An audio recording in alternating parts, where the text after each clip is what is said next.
네, 안녕하세요. 미국 주식 멘탈 케어하기 멘탈이 전부다입니다. 네, 오늘은 제 채널에서 최초로 내돈내산 책 리뷰를 하려고 합니다.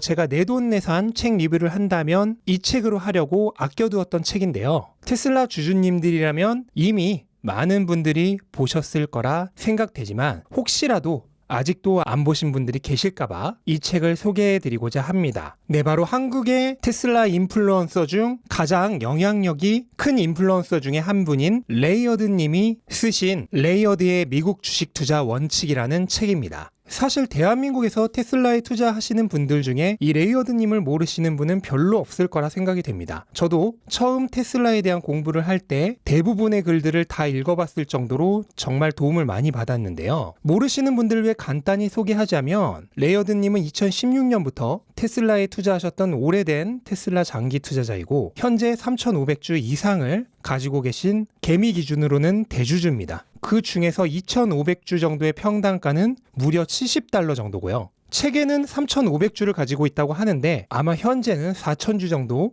있지 않으실까 개인적으로 추측 중입니다. 그리고 현재 블로그도 운영 중이시고요. 우선 이 책의 전개는 이렇습니다. 우선 첫 번째 챕터에서는 일론 머스크와 테슬라를 알게 되고 처음 투자를 하게 되었을 당시의 생생한 상황들과 심경들을 얘기해 주는데요. 투자자로서 공감 가는 부분이 굉장히 많고 반면교사로 삼을 만한 내용도 많이 나옵니다. 특히 2018년부터 2019년까지 테슬라 주가가 소위 바이킹을 탈 때의 심경 묘사는 그 자체로도 굉장히 재미가 있지만 투자하는 사람들에게 도움이 될 만한 내용들이 굉장히 많이 나옵니다. 심적으로 고통스러운 상황에서 역경을 헤쳐나가며 꾸준히 테슬라의 수량을 늘려나가는 모습들을 보다 보면 우리가 투자를 할 때 어떠한 마음가짐으로 투자해야 하는지에 대한 좋은 교재로 삼을 수 있습니다. 특히 감명 깊었던 구절이 있어서 잠깐 소개하면요. 2019년 상반기 테슬라의 주가가 $36로 하락하면서 내 주식 계좌는 거의 마이너스 40%의 손실을 봤다. 그렇지만 한 주도 팔지 않았다. 주식을 팔고 보유분을 정리하면 다시 살 수 없다는 것을 잘 알고 있어서다. 매도해버리는 순간 매도 가격보다 높으면 절대 다시 살 수 없다는 것을 알고 있었다. 매도 가격보다 낮아도 나 같은 장기 투자자에게 매수 시점 파악은 고통이었다. 그냥 버티면서 $36 근처에서 추가 매수했다. 시간이 필요하다고 생각했고 인내하겠다고 다짐하고 또 다짐했다. 당시 나의 카카오톡 프로필이 페이션스였을 정도로 투자자로서 힘든 시간을 보냈다. 또 지금의 테슬라 주주들에게도 너무 공감 가는 말이 많이 나오는데요. 테슬라 주가가 오를 때는 가만히 있던 사람들이 조금만 주가가 휘청거리거나 테슬라에 관한 안 좋은 소식이 들리면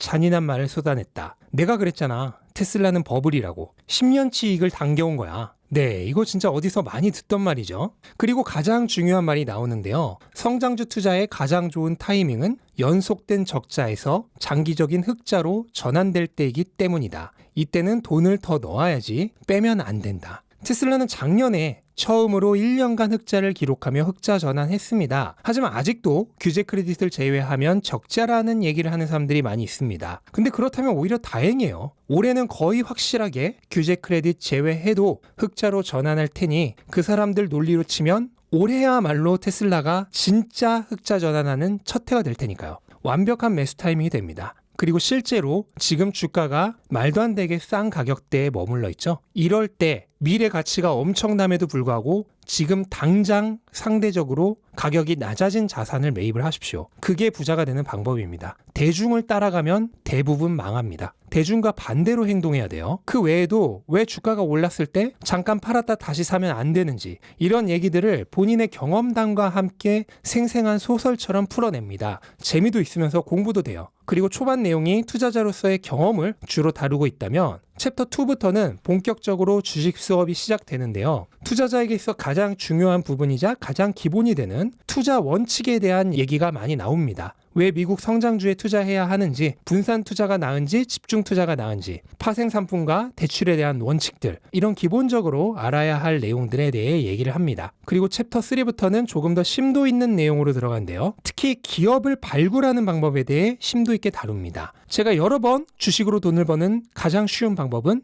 좋은 주식을 사서 오래 보유하는 것이라고 얘기를 드렸죠. 근데 어려운 건 바로 그 좋은 주식을 찾아내는 거예요. 좋은 주식만 찾아낼 수 있다면 뭐가 어렵겠습니까? 그런데 이 책에서는 그런 좋은 주식을 어떤 방식을 통해 찾아내야 되고 또 어떻게 골라내는지 자세하게 다루고 있고요. 동시에 저자 본인이 테슬라를 어떤 의사결정 과정을 통해 발굴해냈는지도 얘기해 줍니다. 그리고 아무리 좋은 주식이라도 단순히 가지고만 있는다고 되는 게 아니죠. 무작정 가지고 있는 건 좋지 않습니다. 반드시 뭐가 병행돼야 되죠? 그게 여전히 좋은 주식인지 끊임없이 모니터링해야 합니다. 그런데 이 책에서는 어떻게 모니터링을 해야 하는지도 알려줍니다. 기업의 실적을 퀄리티 있게 분석하는 방법, 재무제표를 볼 때의 핵심 사항들, 이런 내용들은 사실 길어지면 지루해지기 쉬운데 딱 필요한 부분만 찝어서 알려줘요. 그리고 또 마지막으로 모든 주식쟁이들의 영원한 고민거리인 적절한 밸류에이션 하는 법, 그리고 효율적인 매수법, 멘탈 흔들리지 않고 오래 보유하는 법, 그리고 마지막으로 언제 팔아야 하는지까지 주식의 처음부터 끝까지를 레이어드님의 뛰어난 인사이트와 함께 집약해서 배울 수 있는 정말 훌륭한 책입니다. 치킨 한 마리 값으로 이런 엄청난 지혜를 배울 수 있다는 것 자체가 행운이자 축복이라고 생각을 합니다. 혹시 테슬라에 투자하시는 분들 중에 아직도 이 책을 안 본 분들이 계시거나 또는 꼭 테슬라에 투자하고 있지는 않지만 성장주 투자를 좋아하시는 분 중에 이 책을 안 보신 분들이 계시다면 한 번쯤은 꼭 보시기를 추천드립니다. 치킨 한 마리 값으로 치킨 1억 마리 값을 벌게 될 수도 있습니다.